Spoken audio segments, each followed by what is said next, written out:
হয়ে গেছে।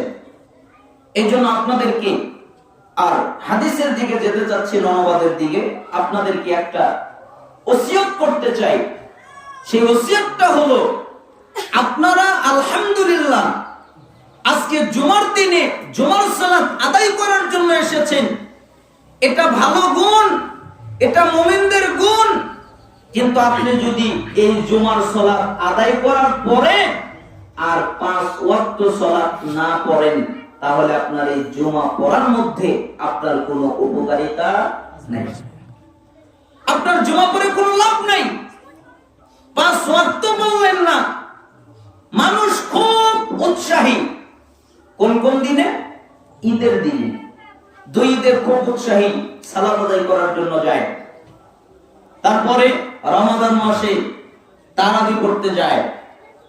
তারপরে বিভিন্ন দিনকে কেন্দ্র করে লাইলাতুল কদর তালাশ করার জন্য সালাত আদায় করে।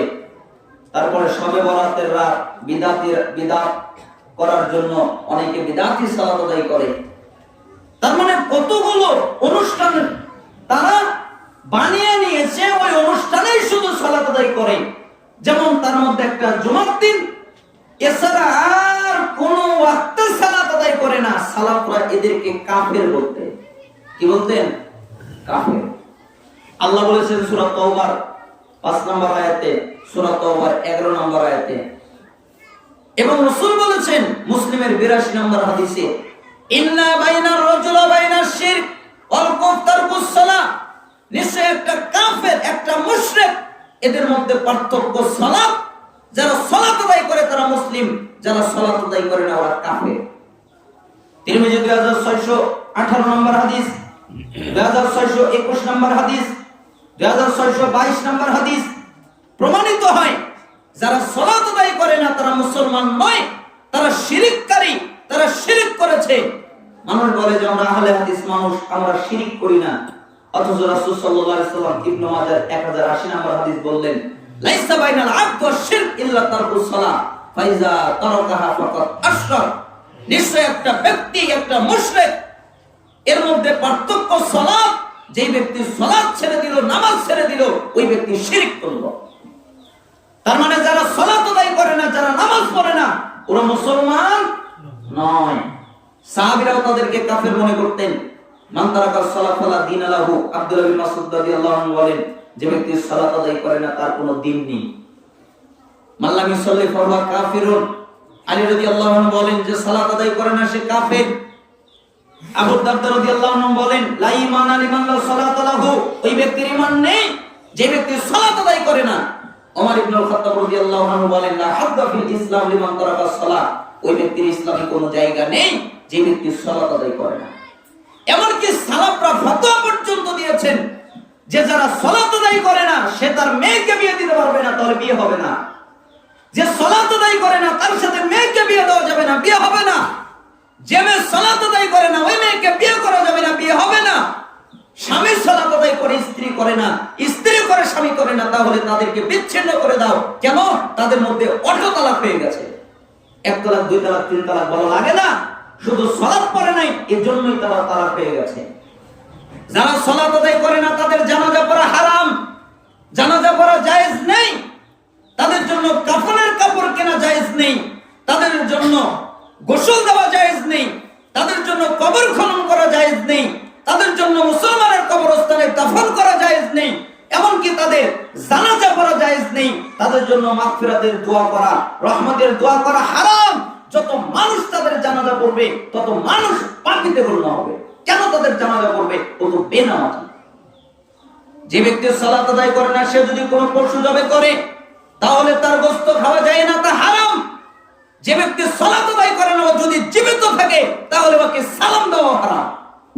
সালাম দেওয়াও যাবে না, সালামের জবাবও দেওয়া যাবে না। আমি ওকে বলতে পারবো না আসসালামু আলাইকুম ওয়া রাহমাতুল্লাহ, এ কথা বলতে পারি না। আর ও যদি আমাকে সালাম দেয় আসসালামু আলাইকুম ওয়া রাহমাতুল্লাহ, আমি ওয়া আলাইকুম আসসালাম ওয়া রাহমাতুল্লাহ এটা বলতে পারি না। আমি শুধু বলতে পারি ওয়া আলাইকুম।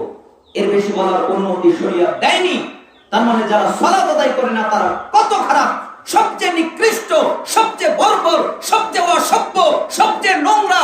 আল্লাহর আসমান নিচে জমিনের উপরে সবচেয়ে খারাপ হলো ওই ব্যক্তি যে ব্যক্তি সালাত আদায় করে না। তার মানে যে কোনো মূল্যে সালাত আদায় করতেই হবে। আজকে খালি জুমার দিনে আসলেন আর 5 ওয়াক্তেতে আপনার কোনো খবর নেই, সপ্তাহে 35 ওয়াক্তের মধ্যে 1 ওয়াক্ত পড়লেন আর 34 ওয়াক্ত আপনার কোনো খবর নেই, তাতে প্রমাণিত করলেন আমি মুসলিম নই, এটা আপনি প্রমাণ করলেন। সালাফরা বলেছেন যোহরের সালাতের সময় হয়ে গেছে, অলসতা করছে, কোন দুনিয়াবি কাজে ব্যস্ত হয়ে অলসতা করে যোহরকে পেছাতে আসরের ওয়াক্ত হয়ে গেছে, তাহলে যোহর করতে পারে না, যেহেতু জোহরের ওয়াক্ত শেষ, আসরের ওয়াক্ত হয়েছে, তাহলেই ও কাফের। ও যদি আসর করে ওকে কালেমা পড়ে তারপরে আসর করতে হবে।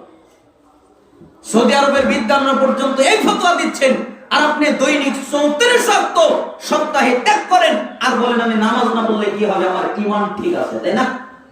আপনার উপরে লানত। আল্লাহ আপনাকে হিদায়াত দান করুন, আল্লাহ আপনাকে জান্নাতে যাবার তৌফিক দান করুন। যদি আপনার কপালে লেখা না থাকে আল্লাহ আপনাকে ধ্বংস করুন। অতএব সালাত আদায় করতেই হবে যে কোনো মূল্যে, আপনি যদি ইসলামকে টিকাতে চান। আরে মুনাফিকরা পর্যন্ত সালাত আদায় করতো, 1 ওয়াক্ত ত্যাগ করতো না। কেন? তারা জানতো যে সালাত ত্যাগ করলেই আমরা মুসলমান হয়েছি, এরপরে যদি সালাত ত্যাগ করি তাহলে আমাদেরকে হত্যা করা হবে। এই ভয়ে তারা সালাত আদায় করতো। এজন্য আহমদ বিন হাম্বল তার উসুলুস সুন্নাহ কিতাবে আকীদা স্পষ্ট করেছেন, যারা সালাত ত্যাগ করলো ওরা কুফরি করলো, আর এই কুফরির কারণে ওরা কাফের হলো। আর যদি ওই দেশে মুসলমান শাসক থাকে তাহলে ওদের হত্যা করা বৈধ হয়ে গেল। আল্লাহ সুবহানাহু ওয়া তাআলা যেন আমাদেরকে 5 ওয়াক্ত সালাত জামাতের সাথে আদায় করার তৌফিক দান করেন। সময় স্বল্পতার কারণে বিস্তারিত ব্যাখ্যা করতে না পারায় আমি দুঃখিত। আমি শুধু ইঙ্গিত দিলাম আপনাদেরকে যে জুমার দিনে শুধু আসবেন আর বাকি ওয়াক্তে আসবেন না, এটা মুসলমানের লক্ষণ নয়, এটা মুসলিমের লক্ষণ নয়। আল্লাহ তাআলা যেন এই পাপ থেকে, এই অন্যায় থেকে আমাদেরকে হেফাজত করেন। আপনারা জানেন